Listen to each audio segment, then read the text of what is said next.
Hi guys, welcome back to my channel. I'm Danielle and today I'm bringing you my House of Flame and Shadow reading vlog. I am so excited for this book. I got up early today. I am in my House of Flame and Shadow getup. I decided to go kind of like the cover of the book. So I went with like a brownish yellow. I've got my mustard sweater on and I have stars on my shirt. I have my nails done. If you can't see that, I will definitely put a close-up on. I'm wearing my Crescent City necklace. I think I got it from Fairy Loot. I also have a moon in my hair. I am decked out and ready to go for this. But I'm going to take you along as I go and get my book. I actually didn't pre-order it anywhere because I wanted to be able to pick it up day of. I do have to work today, unfortunately, so that was why I got up early for it. I am going to go to Walmart to get the Walmart edition, and I am super excited. I feel like it goes without saying, but this vlog is going to be completely spoiler filled, so if you have not read this book yet or read the first and second books, please go do that and then come back to this because I will not be holding back. So I actually read both of these books in the past week, and I did reread earlier in the month 3 of the ACOTAR books that I just hadn't finished catching up with yet. I've read them before, those were rereads too, but this time around I tabbed these and I'm really happy with how they came out. I absolutely love the way they look and I will be tabbing up House of Flame and Shadow as well. But it's time to head out. I want to at least get like a half hour to 45 minutes of reading in before I have to go into work. So let's go.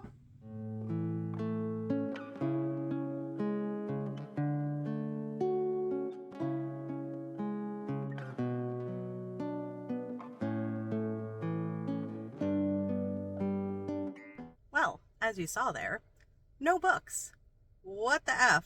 They're either already taken or they haven't put them out yet, and I have to get to work. So I've been sitting in the Walmart parking lot listening to the audiobook for House of Flame and Shadow because I did, luckily enough, pre-order that one. So I'll just have to stick with listening to it until I can either call Barnes & Noble and put one on hold for me to pick up later or find one back at Walmart. I'll try again during lunch. So I'm trying Walmart one more time before I go up to Barnes & Noble. Hopefully they have it.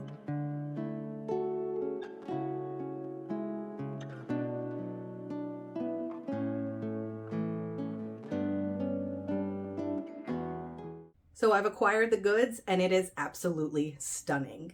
This cover is so pretty. I really like that the crescent moon is shiny and there are little bits of shiny all over. Carlos, don't know how to say his last name, so sorry, but he does an amazing job on these covers. I love his style of art. So far, I've read the first 4 chapters. I'm really loving it. I like that we've gotten to see Rune and Amren and Azriel. I know Nesta came in as well. That was really fun. I read Silver Flames when it came out, and I gave it 4 stars, but I reread it just recently in January, and this time around I actually gave it 5 stars because I feel like Nesta's character growth I just didn't really appreciate the first time around. So I was really excited to get into this one, and this Walmart edition has the Bryce, Nesta, and Azriel scene, so that's why I really wanted this one. And it was really cool to see her using her powers that she learned how to use in Silver Flames. I'm slightly annoyed that Rune is still blocking out Lydia. I really wish that he would kind of get over himself because she warned him. She said to him that you're not going to like who I am, and he said it wasn't going to matter, and clearly it matters. Obviously she's doing all the things she's doing because she has to, and she is a mole in the Asteri, so she is doing good, but clearly she's going to have to do some bad things in order to keep her role there and not give her goals away. So Rune really needs to get it together because I believe they're mates and they need to be together in the end. I'm really rooting for them. I also really liked that Rhysand told Bryce he was not going to invade her mind without her consent. I'm really excited to get back into it. I'm probably going to reread the chapters that I read already just so I can tab and annotate, and I will check in with you when I read a little bit more. Hey guys, I'm here with a quick update. I am 225 pages in and I'm absolutely loving this book so far. Right now there's pretty much 3 different viewpoints. We have Bryce, Nesta, and Asriel. We have Hunt, Rune, and Baxian. And then we have Ethan, Declan, Tristan, the Fae Boys, and the new Fendir heir, as well as the Dragon and Therian. They're all at the Viper Queen's court right now. The Hind kind of jumps back and forth between a couple of the views. She's with Hunt in them as well as Ethan in them. So first I'm going to talk about Bryce, Nesta, and Asriel. So Bryce is taken captive by Rhysand and the group. She's put in a room and they are questioning her. Nesta comes in and they find out that Bryce has the horn on her back, but all they can see is that it's a made object. They don't know it's the horn, and Bryce doesn't want to tell them yet because she's worried that they're going to torture her or kill her or anything like that, which totally understandable. She's in a new place. She doesn't know that they're nice people. So she's in this room kind of waiting for them to come back because they haven't come back in a little bit. They've been feeding her, and there's this tunnel in the floor and there's these Sobek-like creatures, and she's like, maybe this is the only way that I can get out. So she ends up having a little bit of Hunt's power still left in her, so she teleports down into that little area with all of the animals, and her starlight is flaring and the animals back away from her, which was kind of really weird because you would think they would go after her, but they don't. So Bryce starts off down this tunnel and she gets a little bit of a ways in, and Nesta comes down after her. They fight a little and there's a cave in, so there's only one way to go. So Nesta goes on with her on this trek through this tunnel. Some stuff happens, they're going through the tunnel, and Nesta is about to walk into one of the tunnel entrances, and Bryce grabs her and pulls her back, and she tells her that there's traps. Because in these tunnels, there's pictures all over the walls depicting little scenes, and since Bryce is an antiquities dealer, she's used to seeing that thing, so she knows what some of those scenes mean. So she's like, don't go that way, and Nesta ends up setting off all the traps with her silver flames just so that they can actually go through it. And a little bit of the ways down the road, Nesta's like, well, why did you save me? And Bryce is like, I have no reason to hate you or want you dead, so why wouldn't I? So that just shows that Bryce is a good person. So they get a little bit further through and there is a rushing river, and Bryce's star is flaring and she ends up having to jump into the river. Nesta is furious because when they come out on the other side, she's like, you didn't have to jump in. Why were you so rash? And she actually shows them that Asriel is there with him. He's been in his shadows the whole time. He's been spying on them, and he finally pops up, so they're gonna get help from Asriel in the end. I guess there is a part where there is a huge cavern and they can't get across it. There's no other way to go. So Bryce is like, can you power me up? And Asriel's like, what? And she's like, can you shoot your magic into my chest, into the star, and power me up? Because then I can winnow us across this cavern. So that's what ends up happening. They do it. They're a little wary that she's just going to disappear, but she does it. She takes them with him, and they're starting to trust her a little bit more. This whole time, though, Bryce has had some cuts on her hand and hasn't been letting them heal. She's been picking at them and then dropping blood along the way, because in the beginning, they saw a Midgard worm, the worm that Feyre ended up killing in the first ACOTAR book. So there's another one somewhere underneath all these caverns. So she's been leaving a trail for the worm to follow them and capture them because she wants to get away, and she doesn't want them to learn whatever she needs to learn. So that all happens, and I was really mad at her for doing this. So they end up having to lay a trap for the worm. Then Nesta ends up killing the worm, but the only way that she can kill the worm is when they're passing the tunnel. There's this big animal, but it's just bones. It's already been eaten, and they have no idea what it is, but it is huge.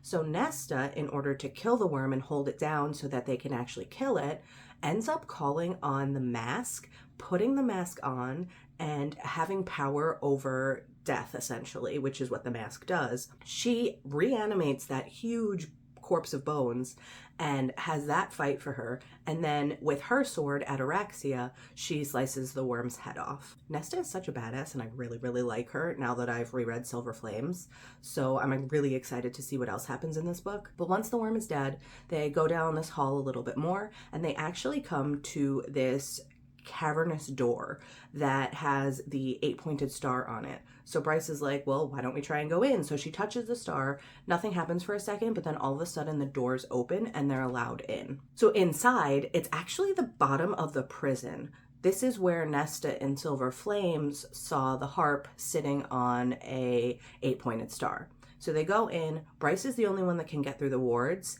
and she triggers this sort of memory where Celine, who is one of the Starborn princesses, Thea's daughter. So Celine ends up going into this whole thing about the background of Thea and Peleus and going to Midgard and coming back and everything that happened in between. Bryce is furious about her ancestors. She's like, I do not want to be a part of this, but this is really important information that they need to know, and this is where I ended right after the finishing of that story. So I can't wait to see what happens from that point of view a little later on. So I'm going to jump back to Hunt, Rune, and Baxian now. They are stuck in the Asteres dungeons, and they are being tortured by Pollux and the Hind. The Hind is actually trying to free them, so she's trying to come up with some way to get them out of there without any of the other people knowing. One thing I do want to mention with them is there is a portion of it where they are left alone and Rune is trying to grab something across the room. So they're like swinging him and he can't actually reach. So he asks one of them, technically he asks Hunt if he will bite off his hand for him so he could get a better angle to grab whatever they need to escape. Hunt is like, I really don't want to do this. So Baxian actually steps up and bites Rune's hand off. What is going on? That was a crazy scene. So as soon as Rune's hand gets bitten off, they start trying to go back for the thing that they were trying to get. And in walks Pollux, the Hawk, and Rigelus. Not a good time for this. I feel like they did that all for nothing now, and Rune is just going to have to wait for his hand to come back. So the Hind is working on getting Rune free because I do believe that they are mates. She was talking to Ethan at one point, and I feel like she goes to say he's my mate, but she doesn't get it out because they cut her off. And she is working right now. She's actually in the area where Rigelus has like 1,000 mystics working on finding Bryce. He also has the Fire Sprite Queen kept hostage. So the Hind tries to bargain with him to let her use the Fire Sprite Queen. So she gets out, she talks to her a little bit, and then she ends up putting her back because the Hind still has to keep up her I'm a bad person kind of thing going on. She goes and she talks to Ethan and Declan and Tristan, and they are all with Therian right now trying to get him out of the Viper Queen's clutches. So in talking to them, she sees that they have the other fire sprites with her, so she talks to the sprites and asks, what do you know about your queen? Is she trustworthy? I have a feeling that she's going to try and use the queen to maybe either set a fire or do something and end up letting Rune and Hunt and Baxian out. But back to the guys. So Therian is in the Viper Queen's clutches and they are trying to get him out.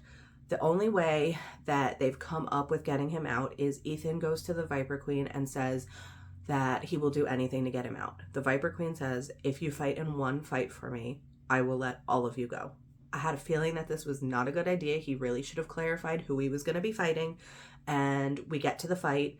Nobody's happy that he agrees to do this. They all think it's going to be the dragon, but the dragon actually ends up leaving the employ of the Viper Queen. Something comes up and she takes that instead. So the person they send out to fight Ethan actually ends up being Sigrid, who is the Fendir heir. So Ethan is like, I really don't want to fight her, blah, blah, blah. They end up having the fight and Ethan is trying to hold back, but right at the end, she is going for him, and I guess because she's been in the Mystic's control the whole time, she doesn't know her own power, her own speed. So Ethan ends up punching her where he thinks it's going to go through her stomach, but it actually goes right through her throat. And I'm really, really worried that he just killed her. I hope he did not, because I was really hoping that she was going to be the answer to getting Sabine out of control of the wolves. Oh, and at one point in the beginning of the book, they shot Sabine in the face. I was really hoping she was dead at that point, but apparently not. She came back in the end. Oh, and one last thing, the Harpy is alive. Pollux comes back to the Hind one night and tells her, good news, they've managed to bring the Harpy back. And the Hind is really worried now because she's the one that killed the Harpy. Hunterun and Baxian didn't. So she's worried that the Harpy's going to tell them what's going on and all of her plans are going to be ruined. So she really needs to get them out within the next 2 days because that's when Pollux says he thinks they'll be able to actually start talking to the Harpy. Not good. I left off on quite a ton of cliffhangers. I know a lot of people have been having trouble. I've seen a couple things on the internet. I'm trying to stay away. I don't want any spoilers, but people say that they're like ping-ponging back and forth between all the different views. I actually kind of like it. I feel like it's giving me something, and then I'm really excited to get back to that view in the end. So I don't mind it as much as some other people are. I'm just really excited to continue on. But I have to run to work now, and I am gonna pick up some reading after work, and I will check back in with you when I've read a couple hundred more pages. Hey guys, so I'm here with a really quick update. Last night I ended right before part 2. I just wanted to talk about the Bryce, Nesta, Azriel stuff that is going on. Oh my god. Bryce has powers now, and I think this is going to really change things from here on out. She was able to go into the prison, go underneath where the star and everything was, and she essentially sucked up some power that was underneath everything and took it. It came in a star form, just like her starlight was, and she shoved it into her chest, and now she has all these powers. She said it was kind of actually like the power that Rigelus has right now. So I'm wondering if that actually means something that we're going to find out later on. But while all this was happening, Bryce kind of went crazy on Nesta and Azriel, and she started dismantling the room that they were in essentially by like taking the rocks and like changing it into something else. And she inadvertently opens up a tomb that's in the bottom of the floor that they have no idea is there. And in this like glass coffin is an Asteri. This Asteri is the original one that was in Prythian, and I guess Thea didn't end up killing her. She ended up entombing her underneath the prison. So Bryce is all like, let's get answers. So she lets them out. Because in her mind, they've been in there for 15,000 years and they don't have a lot of power. They haven't eaten, they haven't fed, so they're going to be weaker. But apparently that is not the case, because when the Asteri comes out, they do start telling Bryce some things. But at the same time, in telling her all this, she's like, there is a hidden cache of either First Light or whatever they call it in this time, and the Asteri starts sucking it up and is becoming more powerful. So at this point, Bryce is like, this is not great. And Nesta and Azriel are freaking the F out. So they end up teaming up. Bryce gets the star sword from Azriel. She kind of just like sticks her hand out and wills it to come to her. So it comes, and she also takes Truth Teller from Azriel and stabs the Asteri with both of them, thinking that it's going to weaken them and kill them. It kind of doesn't though, but Nesta is coming from behind, and Nesta ends up stabbing the Asteri in the head and essentially like cutting her head off. So at that point, the Asteri is actually dead. Nesta is such an awesome badass. She has killed so many really powerful people and things in this world. I actually really, really love Nesta's character. But this just shows that they can manage to kill an Asteri. So Bryce actually ends up opening a portal back to we don't know where yet, and essentially just jumps into it and says, bye all, I'm leaving. Bryce is definitely a little bit different than she's been in the other books. I can see why. She was on a weird planet. She didn't know them. She wasn't sure what they were going to do, because they were essentially about to take her back to Rhysand and be like, do we need to kill her? Like, she has the horn. She can open this rift. We don't want anything crossing. So she does what she does, and she jumps into this hole. I'm wondering if maybe she's going to open the hole to hell and actually go get Adis and the rest of them. Maybe she will. Maybe she won't. Maybe it'll take her right back to Midgard. I cannot wait to get into part 2. I'm about to go and do that. But one other thing I wanted to show you was I got a package from Caffeine and Curses. I have a couple of their stuff. I really like their shirts and sweatshirts. And I picked up this really, really pretty Bryce shirt. I cannot wait to wear this. I am so excited. I also got a package from the shop that I rep for, Fandom Decor Shop, and they sent me their Crescent City blanket, and I will be showing that off to you guys tomorrow because I actually have to take pictures to send over, and I'm so excited about it. The blanket is so beautiful, and I will definitely be using it while I continue on with House of Flame and Shadow. But that's it for the quick update. I'm going to go read a little bit more, and I'll be back when I have another update for you.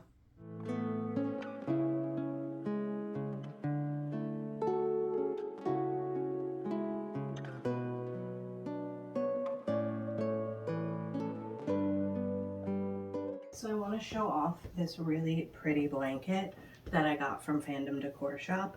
It is absolutely beautiful. I love it so much. I'm taking photos of it right now, and I can't wait to use it while I'm reading the book.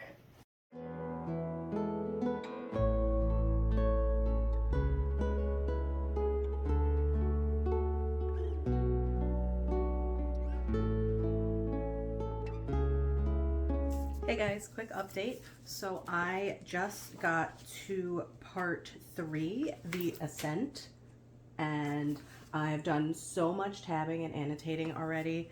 There are tons of highlights and underlines and everything going on here. I picked like a yellow color. I think you can see it. I really like the way it matches the book. I'm super excited to go on. But before I started part 3, I wanted to talk to you real quick. So Bryce actually ends up landing back on Midgard, which is good. She ends up in her father's study, and he imprisons her with the Gorsian shackles. And he's keeping her there, not for her own good or anything. He wants to find out where she went, what she knows. But Bryce, being Bryce, she in the end turns it on him and ends up finding out what he knows, and then taking her shackles off with a key that Rune had left in his room, because Dad had never cleaned out Rune's bedroom, so that was on him. So she got the key, she got out, and then she imprisoned him in the shackles and put him in a basement closet. She ends up leaving and going to find Hunt, and she takes the Autumn King's notebook where he has all of his most up-to-date notes in there, and she's going to bring that with her to try and barter with the King of Avalon to let her go in there and go into the library and into the Cave of Princes so that she can find out more of what's going on with her and the Star Sword. While all this is going on, Rigelus and Pollux are about to kill Rune, but Rigelus somehow takes some of Hunt's power into this rock-like thing because he wants to use it to bring somebody back. I think they want to bring back the Thunderbird and do something with her. So right as they're going to kill them, the Hind creates a diversion and she ends up helping them escape. So now they are with the Hind and they are running towards the water because that's where Therian, Declan, and all them are. They are with the Ocean Queen and her deep sea diver. So they are going to try and go there for rescue. So Lydia is trying to get them out, and it seems like the only way that they're going to be able to get to the ship in time is if Lydia leads them off on a chase because the Dreadwolves are after her, and Mordock, she's the bigger prize, so she leads them on a chase, and in the end she ends up jumping off a cliff and they shoot her and she dies. I was freaking out. I was like, Sarah, you can't do this. Do not kill Lydia. Poor Rune is going to be in shambles. But I guess Therian was somehow able to cushion the blow a little bit with his water, and they got her onto the ship and they end up having to rebuild her. Once Lydia wakes up though, she kind of is looking around and she's like, where am I? And they tell her that she's on the ship and she freaks out. She goes running down the hall to where we see these kids having class essentially, and she stops at the year 9 door and she's staring at these 2 twins who turn out to be hers. Lydia has 2 twin sons. Mind blown. Was not expecting that at all. So we do find out more about that later. It goes into Lydia's whole backstory, what happened to her, how her father was mean, and he ended up bringing her to this like sex ritual and forcing her to do that, and she ends up getting pregnant. She doesn't want Pollux or any of them to know, so she stages like a false capture of herself.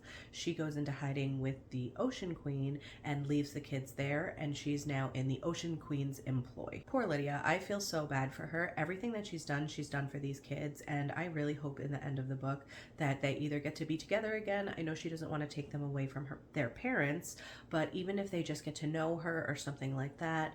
One twin seems to like her, the other twin doesn't. I can understand both viewpoints. I just want to see where this goes. So like I said before, Bryce ends up escaping her dad and teleporting straight to Hunt, where they are on the ship. So she tells them everything that she's learned, and they are trying to ask the Ocean Queen for help. It seems like she's aided Ophion before. She doesn't want to help them though, because this is bringing the view of the Asteri on them. So she says she will drop them off at Avalon, but she doesn't want anything else to do with them. So they end up getting to Avalon. The king is not happy that Bryce is there. He doesn't want to let her go into any of the archives or the cave because women are not allowed there. These Fae need to get over their no women anywhere BS, because this is not cool, and Bryce is going to bring about change, and I can't wait to see that. But in all of this, the Autumn King has Flynn's sister, and he brings her out and says that she is not willing to marry anybody, but that is the stipulation of her staying there. So Therian steps up and is like, I will marry her. So all of a sudden we have Therian and Flynn's sister getting married. That was totally out of left field. Hopefully she's a bigger part of the end, and now that she's going to be in their group. I'm interested to see what happens there. I know Therian was doing it to be kind and helpful to a friend, but also at the same time, he was engaged to the River Queen's daughter, so now that he's married, that's not going to be an issue anymore. I mean, clearly she's going to be upset, but she can't marry him anymore, so they're going to have to get over it. And then Rune and Lydia are getting a little bit closer. They're finally talking through their differences, and they do end up getting together one night, but Lydia flinches because she has all these memories of Pollux and everything that he's done to her. So Rune was actually really nice about it and was like, let's just lay here. We don't have to do anything. I just really, really hope they have a happy ending because I love them so much. I absolutely love all of the parts where they're in this story together. I know Lydia is made out to be such a bad person, but I really, really, really like her character arc. Then Bryce, Hunt, and Baxian go down into the caves, and they're walking along, and Bryce seems to notice that the caves are exactly like the ones that she found in Prythian, which was really kind of cool. So it turns out that Helena, the other sister, actually built these caves as a burial ground for Peleus, and that is where the Star Sword was held this whole time. So they get to that spot, and she actually opens the sarcophagi, and there's some stairs leading down, so she goes down with them, and they come to this area that has another 8-pointed star. There's a little bowl with some water, and then there's black salt all around. So Bryce realizes that this is the area where Helena would talk to Adis and try to get his help. Also back up like a little bit, we are in the caves with them, and the Autumn King, Morven, and the Murder Twins end up showing up with Flynn and Declan, and they're saying that they're going to kill them if Bryce doesn't turn the sword over and everything like that. So she ends up causing a cave-in, and they continue on their way, and those guys get stuck. So now we're back in the other bit of the cave where they are about to drink this water and hopefully talk to some of the princes of hell, which is what happens. They drink it, they black out, their bodies are still there, but they're like teleported into this space where Adis, Thanatos, and Apollyon are, and they're kind of explaining them what's going on. And we find out that Hunt was essentially made by Thanatos and Apollyon. So they each imbued him with a little bit of their own power in order for him to be Bryce's conduit, because he was specifically made to help Bryce along in her journey. So they're telling Bryce that she needs to open the rift, and she needs to find the other bit of Thea's star power so that she could hold all of the pieces. So after this little talk with the demon princes, they wake up and they are surrounded by the Autumn King and the King of Avalon and everybody else. They somehow manage to get to them, and they have all of their friends held captive. So Bryce starts talking to them, trying to distract them, and Rune comes around from the other side and actually ends up killing his father, which was amazing. I'm so glad that Rune got that chance to do that, because his father tortured him for so many years. And then Bryce ends up killing Morven, the King of Avalon. So both kings are dead now.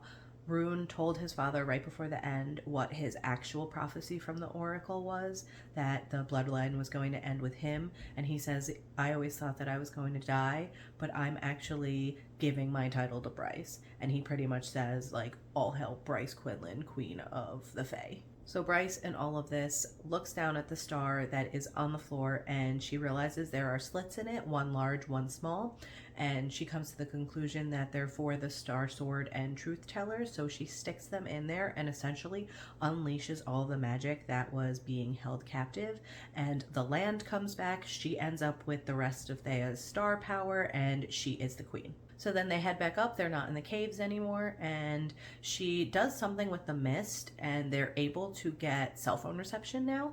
And Declan comes over, and he's like, it is not good. The Asteri have made their move. They bombed Asphodel Meadows, which is where the humans live. They've blown up every Ophion base around, and there's pretty much nothing left. So now they need to decide what to do. And then while all this is happening, Ethan is trying to resurrect the lost Fendir heir. So he goes to the House of Flame and Shadow and is working for Jessica there, who is actually like the second in charge. Totally was not expecting that. And he's only working for her so that she can help him get a necromancer to bring the heir back. So they're working, and Jessica gets a call, and she says, let's go now to Ethan. And they go downstairs, and Hypaxia is there. And she's the necromancer that Jessica was hoping would help bring back the Fendir heir. So Hypaxia is ousted as the Queen of the Witches. There's been a coup. They've taken over, and she ends up coming to the House of Flame and Shadow to pledge allegiance to the Underking, just so she has a safe haven and somewhere to go. After she pledges to the Underking, she goes down to the morgue with Jessica and Ethan and tries to bring back the heir, but something goes wrong and Sigrid ends up coming back as a necromancer. Not cool. So she goes off with the Underking, and they're like, how do we fix this? This is not good. What do we do?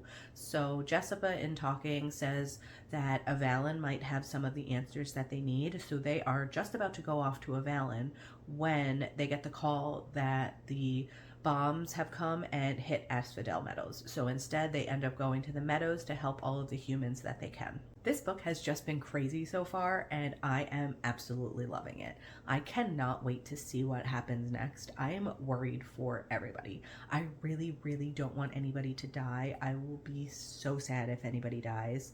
And I really hope we see more of the sprites. I really hope they're able to find their queen Erithis and come back and help overthrow the Asteri. I can't wait for the Asteri to get what's coming to them, and I really, really hope Bryce kills Rigelus with her own hand, or manages just to send them all back to this nowhere world where the sword and the knife are supposed to be able to send people. I am so ready to continue on with this book. I have a little bit less than 3 hours left, and I hope to finish it tonight. So I'm back with my final check-in. I finished House of Flame and Shadow last night. I needed some time to kind of mull it over and think about what happened in the ending and compose my thoughts just so I had something coherent to tell you, because I was freaking out the whole last section of that book. My poor husband was reading on the couch across from me, and I was shouting, I was talking to myself, I was crying, I was pausing things and telling him things that he had no idea what it was, but I just needed to tell somebody. He put up with a lot from me while I was reading this book, and I just want to thank him for that. And I am just kind of going to go over what happened in the last section with you guys, and then I'll talk to you about my overall thoughts. So first, I'm going to talk about what Ethan and Hypaxia were sent off to do. Bryce actually sent them back to Lunathian to create an antidote for the parasite that the Asteri put in the water that is causing everybody's powers to be dormant. So they're sent back, and Hypaxia actually comes up with a cure pretty quickly. She mixes Hunt's lightning with whatever the cure is, and she gives it to Ethan first. He's like, I'll take this. And he takes it, he swallows the antidote, and all of a sudden he blacks out. But when he wakes up, he has so much more power than he did originally. He has like elemental ice power. So he can make icicles in his hand, which was something he was never able to do before, which was kind of awesome because that brings us back to the Fae in Aelin's world. They had elemental magic as well. And I do believe that that is the world that those Fae come from. So now that Ethan has all this extra magic, he actually goes back to the den to tell them what's going on and to come clean about how there is another Fendir heir. And he was going to tell them that he killed her on accident and show them exactly what this antidote can do and how there is an alternative to Sabine. But when he gets there, Sabine's in a meeting, so he calls a meeting of his own with pretty much everybody else that's not in the meeting with her. They all come out, they listen to him, but during this meeting, Sabine actually comes out with the astronomer who has Sigrid with him. Sigrid, who has been turned into a Reaper now. So Sabine is like, don't listen to him, he's lying, he wasn't going to tell you this, blah, blah, blah. So while all this is going on, the Prime actually comes out and announces to everybody that Ethan is actually going to be his heir apparent and Sabine is no longer the heir. That took a turn that I was not expecting. I'm really happy for Ethan, but at the same time, as soon as all of this is heard, Sabine gets so angry. So she actually kills her father. I did not see that coming. I know Sabine is quite a bitch, but I was not expecting her to kill her own father. She actually ended up killing her father with Danica's sword. So now that she has the sword, she is going after Ethan because she wants him dead too. But Ethan, who is now all powerful, actually catches the sword as it's coming to him with his teeth, and he clamps down on it and breaks the sword. I'm sad to see Danica's sword go, but at the same time, I'm glad that Sabine doesn't have it and that Sabine is actually dead because Ethan kills her. So now, because both the Prime and Sabine are dead, Ethan is the Prime. So while all this is happening, Bryce goes to the Northern Rift to open it for the demons of hell to come in. And while she's there, the Harpy is actually there. There's no other guards or anything. It looks like the Harpy actually ate all of them. The Harpy is not good. She's actually come back. She doesn't have any real personality or anything. She's just pretty much a death-killing machine now. They do manage to kill the Harpy again. Finally, she's out of the picture, and Bryce opens the rift. Bryce, though, actually opens the rift to Nesta's world, and she's talking to Nesta, and she's asking Nesta to give her over the mask, because that's the only way that her plan will work to kill the Asteri. She actually wants to bring back the Fallen, which are the angels and everybody that helped Hunt with his rebellion. Bryce doesn't really have any collateral for this, though, so she actually brings her parents, and Nesta agrees. She grabs the mask, and then Bryce pushes her parents through the portal into Nesta's world and then closes it. Once the portal closes and her parents are over there, she does end up opening the other portal into the Northern Rift and letting all of the demons through. This is pretty much the start of the war, and all things go to hell from here. Quickly back to Ethan, though. He ends up going to the House of Flame and Shadow where he's been working with Jessica, and he asks the Underking if he can speak to Connor. The Underking does grant this wish, so he goes across to the Bone Quarter and starts talking to Connor. Connor actually, though, can't speak back to him, so he's pretty much just listening, and at the end of their conversation, one-way conversation, Connor actually gives Ethan a bullet that has been made by all of those in the Bone Quarter. This bullet is actually going to hold all of their second light as sort of like a second light bullet bomb. So they made this bullet to specifically give to Bryce so that she could use the God Rifle to kill the Asteri. So they finish talking to Connor, and in a weird turn of events, Hypaxia is with Ethan there, and they're talking to the Underking, and Hypaxia actually ends up killing the Underking, which causes her to become the new head of House of Flame and Shadow. But while the Underking is talking to them, he is talking about a world where the Fae don't have the limitations on them that they have, and how he used to live there and came over when the rift was open.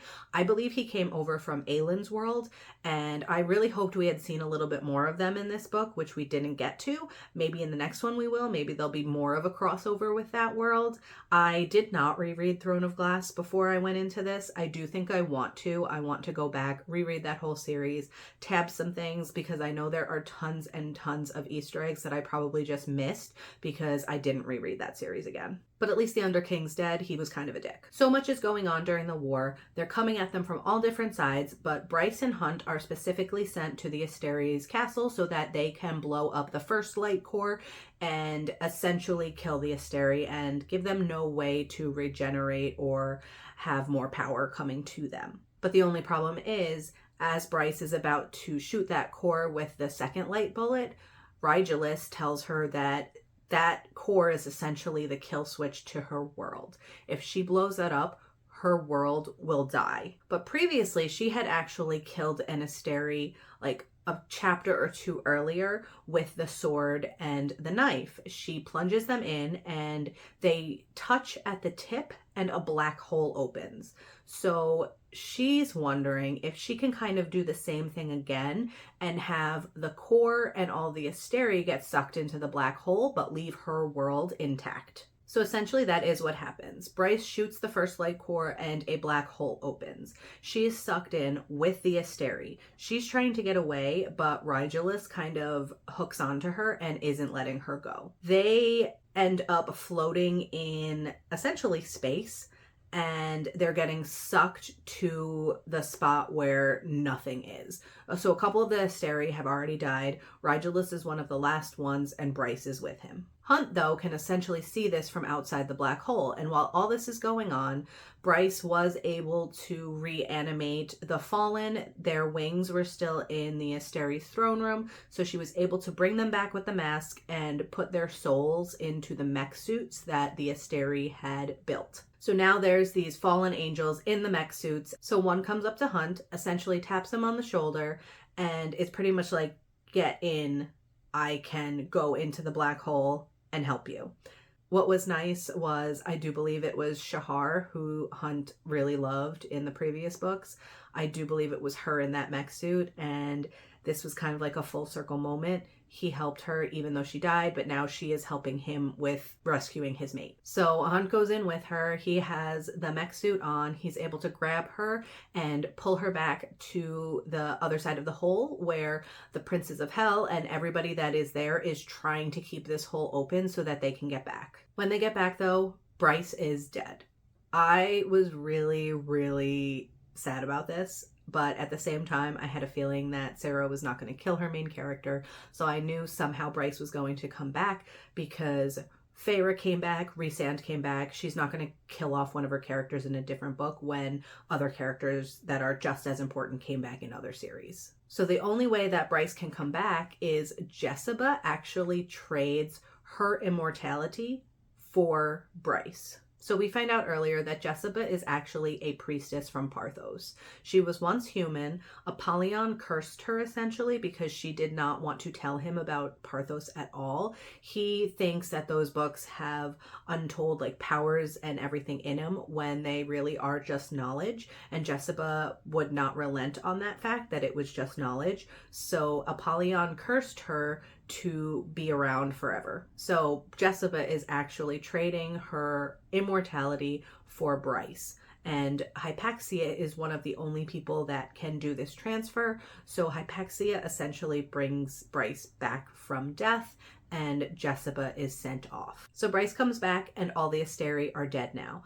But Lunathion has a problem. They don't have a cache of First Light anymore to power all of their cars, electronics, essentially everything, because that is what the world is built off of. So if they don't figure out something to do, they are going to kind of revert back to what Prythian is right now, where they don't have any electricity, they have to use candles, and they can't use cell phones or cars or anything like that. So this is going to have a lasting effect on them. We just don't get to see how much of a lasting effect it is. But since Bryce is queen of the Fae and of Avalon right now, she kind of dictates that there are going to be no more Fae royalty, and she puts this into action and she actually takes herself out of power. That was a badass move from her because all of the Fae nobility pretty much hate her now. They already did because she was half human, but now she has stripped them of their titles and they're going to have to walk around like normal people now. So I feel like Jessica knew this was going to happen, so she actually ended up leaving Bryce the Library of Parthos along with all of her material possessions. So Bryce is actually going to be opening a Griffin Antiquities of her own. So quick step back to something that the Hind and Rune were doing while everything else was going down. Pollux had captured the Hind's children, so they went after them to get them back. Lydia, being the mother that she is very worried. She's just rushing around. Rune is worried that she's going to get herself killed, so she goes rushing to find Pollux, and Rune actually stops her and shoots her in the leg so that he's the one that can go do it instead of her, because he does not want her dying. This was good and bad because Pollux was actually where Lydia was running to, but the kids were not. So she very well could have died, and there would have been nothing that Rune could have done about it. But the way it works out is Pollux does bring the kids in eventually. Lydia catches up and they are able to kill Pollux.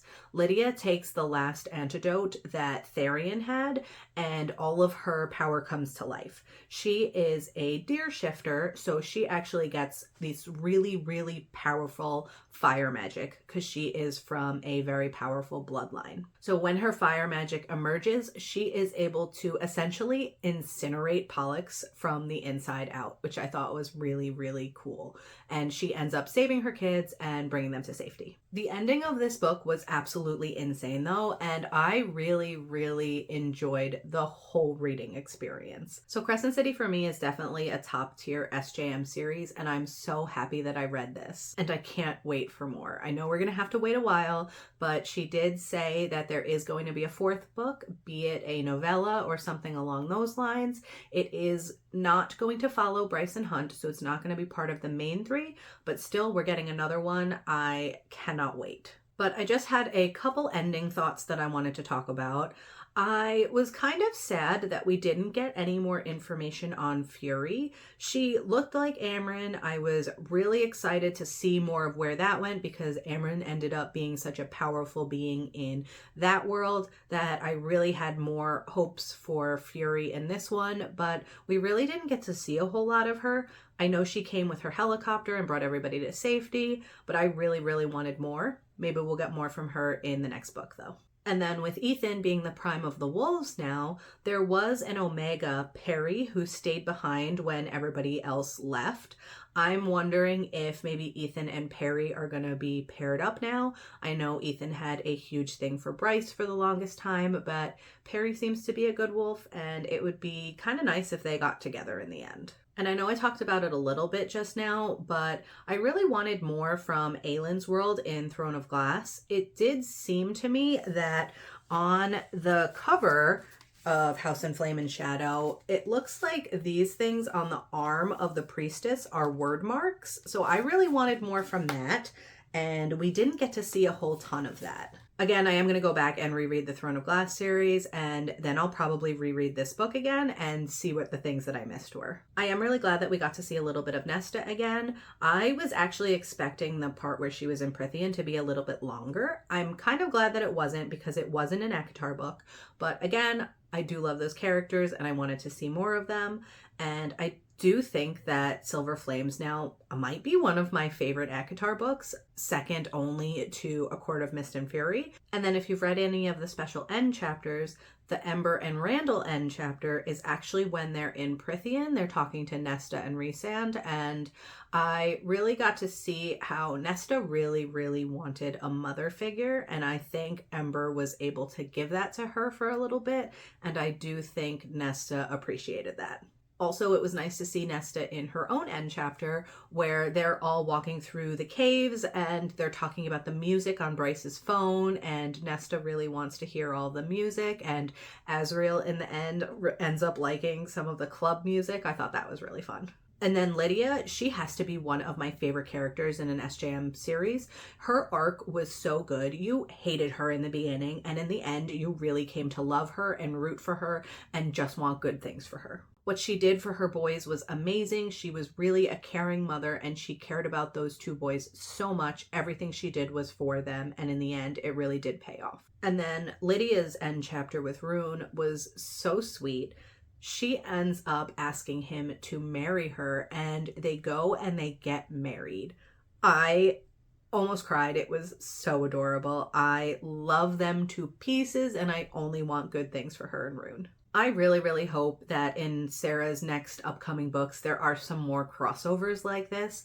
I love when two worlds come together and characters get to interact, and we just get to see all of the things that Sarah put in place so early in her books come to fruition. This book was everything I could have wanted and more, and I am So sad that it's over and I can't read this for the first time again, but I will definitely be rereading this as soon as I finish the Throne of Glass series. This year is a year of rereads for me, so why not just add on a whole nother series that has 8 books?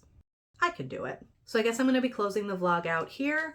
I do just want to say, clearly I gave this book 5 stars. If you didn't think I was going to give it 5 stars, do you even know me at all? This is an SJM book, one of my favorite series. Of course it's getting 5 stars from me. Please let me know what you thought about this book in the comments below, like and subscribe, and I'll see you next time. Bye!